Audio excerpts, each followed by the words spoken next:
You ever notice when you have an 808 that the higher pitched notes are louder and have more energy than the lower pitched ones? That's just the nature of it sometimes. You're not crazy. That is a real thing. How do you handle it? I'm sure you've heard of other techniques, but I'm going to show you a super simple one that I don't really hear many people talking about. So let's go.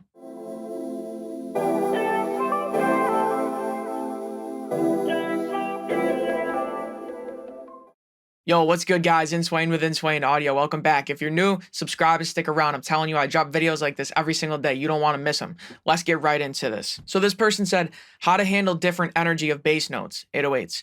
Let's say I have notes F, which was crazy low frequency energy, and then A, which sounds weak against it, or even a G added. What to do to make it more even. So what they're saying is what I said at the beginning of the video, that different notes have different energies, different frequencies, and they can be actually louder or they can just be perceived louder because they're higher frequency and we can hear them better, etc. Whatever their case is, there's a lot of ways that you can handle this. But this one I heard from Jason Joshua. I think it was a mix with the Masters video. I don't know. I was going to find it and clip it in this video, but it's gone. It doesn't exist anymore.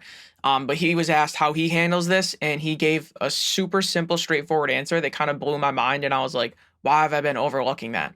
Right? Because what I've been doing is maybe dynamic EQ, multi-band compression to try to target those upper frequencies that kind of bounce out at you and then tame those accordingly. And that stuff works great. And that can actually be the answer sometimes. But what I'm about to show you blew my mind. And it's super simple and it can be a lot more hands-on, so to speak. So let me show you that. So here I got an 808 loop that I made real quick in C minor. I'll just let you hear it and then we'll go from there.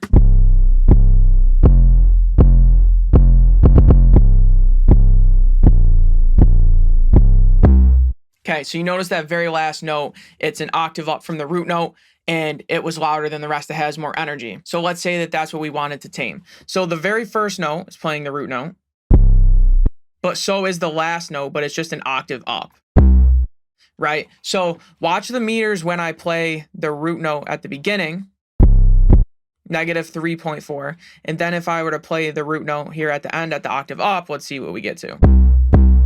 -1. So it's what, like 2.4 dBs louder than that, which there's going to be variation. You don't need to make them exactly the same, but that's a pretty big difference. And it just proves to you, if you didn't believe me with your ears and you couldn't notice, that the meters also confirm what we believe, that this final note here, this octave up, is in fact louder than basically the rest of the performance. So let's say that's what we want to fix.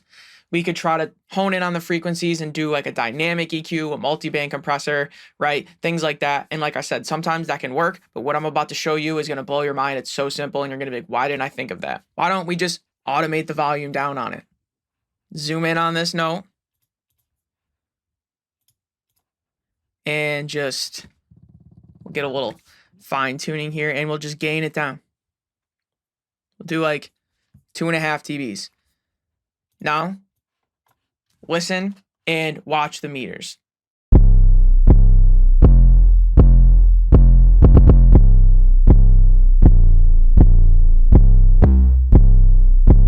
So it sounds balanced. And if you want to check with the metering, let's see it again. So it is at now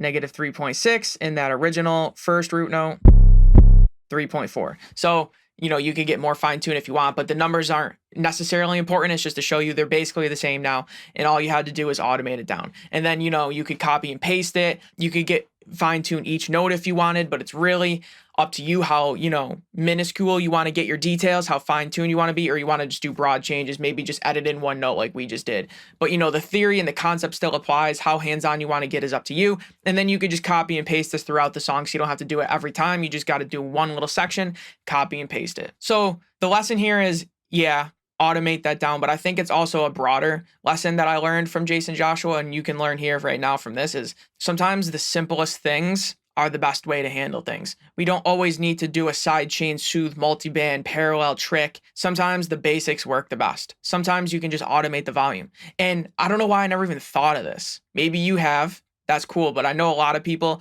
especially like this person that asked this question, they're like, what should I do? Like multiband compression, all this. Sometimes the simplest thing is just do it. Just automate it. It might take an extra second, but it's going to give you cleaner results most of the time. Because with a multi-band compressor, yeah, you can do the attack, release, and everything and try to hone in on the frequencies, but then you're going to be adjusting the other notes as well in that frequency range.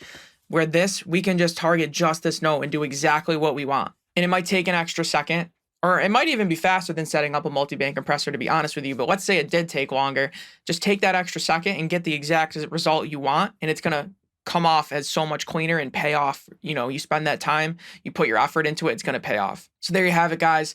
Super easy trick to balance out your 808s. You could apply this to anything. If you have like a guitar strum that's too loud, or like maybe a vocalist really belted one note, just automate it down. Yeah, we can compress things to level them out, multiband, etc., dynamic EQ, and that stuff is great. But sometimes the basics is all we need, and it's going to give us a better result. So let me know down in the comments below, have you tried this before? Did this blow your mind like it did me? It's okay to admit, I don't know why I never thought to do this. It's the most simple thing ever, but hey, it happens. That's what we're here for. If you wouldn't mind, give me a like and subscribe if you stuck around this long. If not, no worries, because I'll get you out tomorrow. I come at y'all every day. In Swain with Swain Audio. Peace.